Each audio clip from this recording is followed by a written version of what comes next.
Hello friends, welcome to your favorite channel GK Perfect. আজি আমি আলোচনা কৰিম গুৱাহাটী হাইকোৰ্টৰ জুনিয়ৰ এডমিনিষ্ট্ৰেটিভ এছিষ্টেণ্ট অৰ্থাৎ JAA পোষ্টৰ জব প্ৰফাইলৰ বিষয়ে। এই পোষ্টত কেনে ধৰণৰ কাম-কাজ কৰিব লাগে এই বিষয়ে এই ভিডিঅ'টোত অলপ আইডিয়া দিবলৈ চেষ্টা কৰিছোঁ। গুৱাহাটী হাইকোৰ্টৰ JAA পোষ্টত চাকৰি কৰিলে তোমালোকে বিভিন্ন ধৰণৰ কামত নিয়োজিত হ'ব লাগিব। এই পোষ্টৰ কামৰ ভেৰিয়েশ্যন খুবেই বেছি। ইয়াত কামৰ প্ৰেছাৰ কিমান এই বিষয়ে মোক বহুত প্ৰশ্ন আহে, বহুতে মোক প্ৰশ্ন কৰে। ইয়াত কামৰ প্ৰেছাৰ অলপ বেছি, যদিও ইয়াত কাম বহুত শিকিব পাৰি। কামৰ প্ৰেছাৰৰ বিষয়ে বাৰু আমি পাছত কথা পাতিম। প্ৰথমে বলা আমি আগতে ইয়াৰ কাম-কাজসমূহ চমুকৈ জানি লওঁ। কাম-কাজ বুলি ক'লে আমি সাধাৰণতে অফিচ এষ্টাব্লিছমেণ্টৰ কাম কৰিব লাগে, লগতে কোৰ্ট প্ৰচিডিঙৰ কাম থাকে। এটা সেকশন আছে, কপি সেকশন বুলি এটা সেকশন আছে, লগতে তোমালোকৰ ফাইলিং সেকশন আছে, ৰেকৰ্ড ৰুমৰ কাম থাকে, প্ৰট'কল ডিউটিৰ কাম থাকে। এইখিনি কাম বুলি ক'লে আমি মেইনলি এইকেইটা কেটেগৰীত ভাগ কৰি ল'ব পাৰোঁ। অফিচ এষ্টাব্লিছমেণ্টৰ কামৰ ভিতৰত আমাৰ আহিব লেটাৰ ৰাইটিঙৰ কাম থাকে, নোটশ্বিটৰ কাম থাকে। নোটশ্বিটটো অফিচিয়েল ডকুমেণ্ট হয়, এইটো তোমালোকে পাছত কৰিলে গম পাবা। ড্ৰাফটিং হয়, মেইনলি ইংলিছ ড্ৰাফটিং হয় এইটো। মাইনোটছ অফ মিটিং, আমাৰ অফিচিয়েল কিছুমান মিটিং হয়,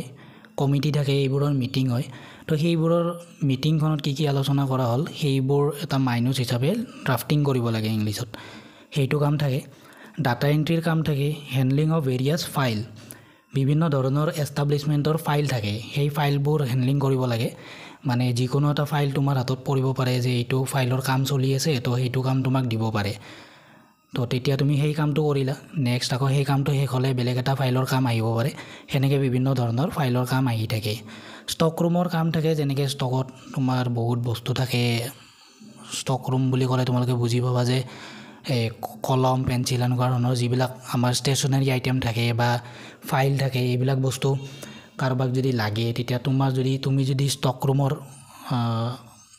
ৰুমৰ যদি তুমি কামত নিয়োজিত হৈ আছা, তেতিয়াহ'লে তুমি ষ্টক ৰুমৰ সেই ডাটাখিনি ৰাখিব লাগিব বা তুমি ডিষ্ট্ৰিবিউশ্যনখিনি তুমি কৰিব লাগিব, সেই কামটো থাকিব। এটা ছেকশ্যন আছে ষ্টেটমেণ্ট ছেকশ্যন। তো হাইকোৰ্টৰ পৰা বা আমাৰ অফিচিয়েলে হওক কিছুমান ষ্টেটমেণ্ট বিচাৰি থকা হয়, তো সেই ষ্টেটমেণ্টবিলাক বনাব লাগে। সেইটো এতিয়া তোমাক ক'লে বুজি নাপাবা তোমালোকে, সেই কথাখিনি কামখিনি তোমালোকে কৰিলেহে বুজি পাবা।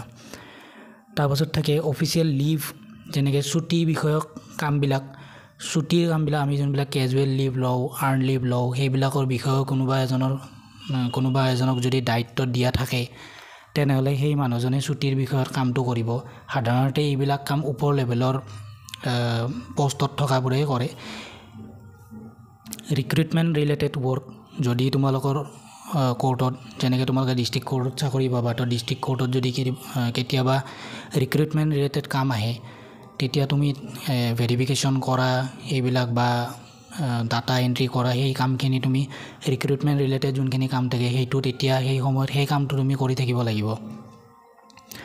এনেধৰণে অফিচ এষ্টাব্লিছমেণ্ট বুলি ক'লে বহুত ধৰণৰ কাম থাকে। তো এই ভিডিঅ'ৰ জৰিয়তে মই তোমালোকক ক'লেও তোমালোকে গোটেই কথাখিনি বুজি নাপাবা।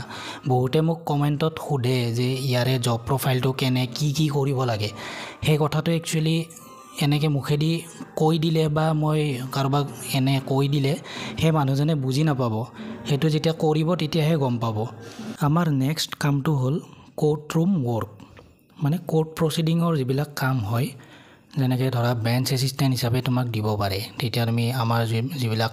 কোৰ্টত হিয়াৰিং হয়, কোৰ্ট কেছবিলাক যেতিয়া চলি থাকে, তাত ডেট দিয়া বা অৰ্ডাৰ লিখা এনেকুৱা বিভিন্ন ধৰণৰ কাম থাকে। তাততো বহুতেই বেছি কাম থাকে। যোনে বেঞ্চ এছিষ্টেণ্ট হিচাপে কাম কৰে সিহঁতৰ কাম অফিচত থকা কেইজনতকৈ অলপ বেছি হয়। তো তাত বিভিন্ন ধৰণৰ কাম থাকে। তো সেইটো তোমালোকে পাছত কৰিলে গম পাবা, কিন্তু ইমানখিনিলৈকে জানি থোৱা যে বেঞ্চ এছিষ্টেণ্ট হিচাপে এটা কাম থাকে। তো তাত সমন ইছ্যু কৰা এনেকুৱা ধৰণৰ কিছুমান কাম, অৰ্ডাৰ লিখা এনেকুৱা কাম কিছুমান থাকে। লগতে CIS বুলি এটা ছফ্টৱেৰ আছে, সেই ছফ্টৱেৰত যোনে বেঞ্চত থাকে কোৰ্টত কাম কৰে সিহঁতে তাত অৰ্ডাৰবিলাক আপলোড কৰা ডেট দিয়া এনেকুৱা ধৰণৰ কিছুমান কাম সেই ছফ্টৱেৰটোত কৰিব লাগে প্ৰথম চাকৰিত জইন কৰিলে নতুনত ফাইলিং সেকশনটোতে দিয়া হয় বেছিভাগ ক্ষেত্ৰত কিছুমানক যেনেকৈ নতুন কেছ যোনবিলাক হয় যিবিলাক নতুন কেছ ফাইল হয় সেইবিলাক আমি এই CIS ছফ্টৱেৰটোতে ফাইলিং কৰিব লাগে অনলাইনত তো সেই ডাটাখিনি এন্ট্ৰি কৰি আমি কেছ নাম্বাৰ ধৰিব লাগে সেনেকৈ এটা কাম আছে সেইটো ফাইলিং সেকশনত হয় তোমাক যদি এই দায়িত্বটো দিয়ে প্ৰথমতে তুমি ফাইলিং সেকশনত ফাইলিং কৰিব লাগিব নতুন কেছবিলাক এটা আছে কপি সেকশন আগতে এটা পোষ্ট আছিল কপিষ্ট বুলি কপিষ্ট LDA টাইপিষ্ট এনেকৈ প্ৰথম এনেকৈ আছিল তাৰপাছত JAA হ'ল গোটেইখিনি তো কপিজ বুলি থাকে কপিজ থাকে কম্পেয়াৰিং এছিষ্টেণ্ট থাকে সেনেকৈ ভাগ আছে তো কপি সেকশনত এডভোকেটবিলাকে চাৰ্টিফাইড কপি এপ্লাই কৰে তো সেইবিলাক জেৰক্স কৰি তাত টিকেট লগাই নাম্বাৰিং কৰি ৰেজিষ্টাৰ মেইনটেইন কৰি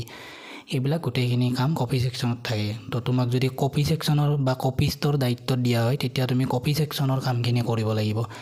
তেতিয়া তুমি বাকী কামবিলাক নহয় সেই পাৰ্টিকুলাৰ টাইমটোত তোমাক কপিৰ কামখিনিয়ে তুমি কৰিব লাগিব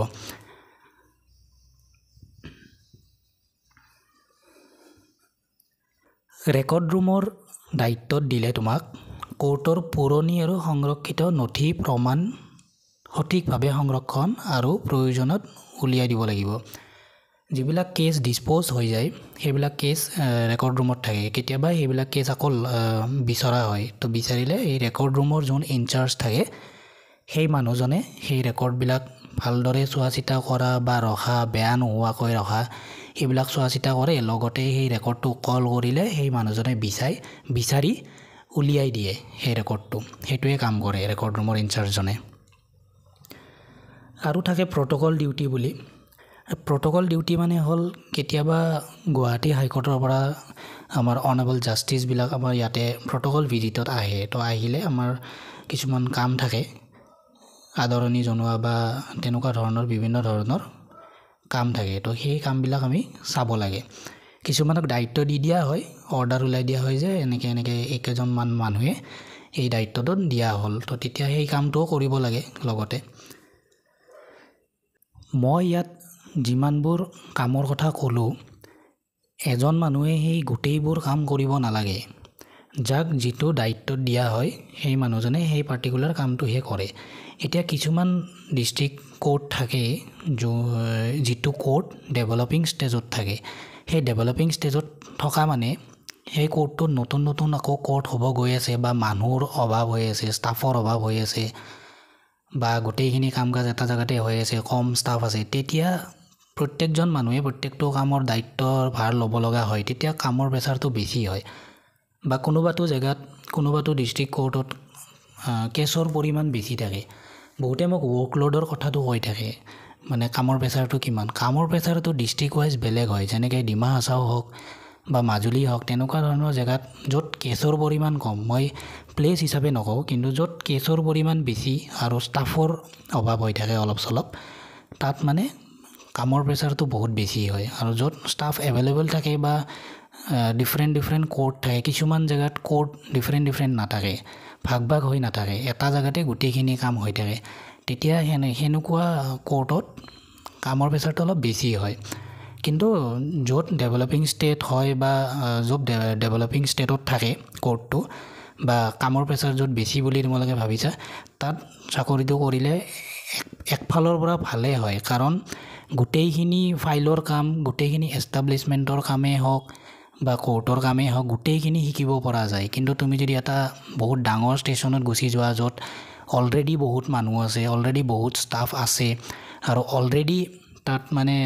ডিফাৰেণ্ট কোৰ্ট আছে তো সেনেকুৱা জেগাত যদি তুমি চাকৰি কৰা তেতিয়া তোমাক সেই এটা ছেকশ্যনতে দি কেনে বহুত বছৰলৈকে তুমি সেইটোৱে কৰি থাকিব লাগিব তেতিয়া তুমি বাকী কামখিনি কেতিয়াও শিকিবই নোৱাৰিবা আৰু বাকী কামখিনি নিশিকিলে পাছত প্ৰমোশ্যনৰ কাৰণে তোমাৰ নলেজটো নাথাকে সেইকাৰণে সৰু ষ্টেচনত কাম কৰিলে সেইটো এটা ভাল যদিও ৱৰ্কলোড বেছি হয় কিন্তু তুমি বিভিন্ন ধৰণৰ অফিচিয়েল কামবিলাক তুমি শিকি যাব পাৰা সেইটো এটা এডভান্টেজ হয় সঁচাকৈ ক'ব গ'লে JEE পদৰ কামৰ ভেৰাইটি বহুত তোমালোকক এবাৰতে গোটেইখিনি কাম নিদিয়ে তোমালোকক সময়ে সময়ে চেঞ্জ কৰি অৰ্ডাৰ ওলাই তোমালোকক নতুন নতুন কাম দি থকা হ'ব তো তুমি ইয়াত নতুন নতুন কাম পায়ে থাকিবা যেনেদৰে মই ক'লোঁ যে তোমাক বেলেগ ষ্টেচনত কিছুমান ষ্টেচনত তুমি গোটেইখিনি কামেই পাবা কিছুমান ষ্টেচনত তুমি গোটেইখিনি কাম নোপোৱা তো তেনেকুৱা ধৰণৰ কথা গতিকে এই ভিডিঅ'টোত মই এটা সামান্য আভাস দিবলৈ ট্ৰাই কৰিছোঁ আচল কামবোৰ প্ৰেক্টিকেলি কৰিলেহে ভালকৈ বুজিব পাৰিবা এইবোৰ এতিয়া কৈ দিলে তোমালোকে এতিয়াই বুজি নাপাবা এইটো প্ৰেক্টিকেলি যেতিয়া তোমালোকে কামবিলাক কৰিবা তাত বিভিন্ন ধৰণৰ কাম আছে তোমালোকে কৰি ভালো পাবা কোৰ্টৰ কামখিনি কৰি বহুত ভাল লাগে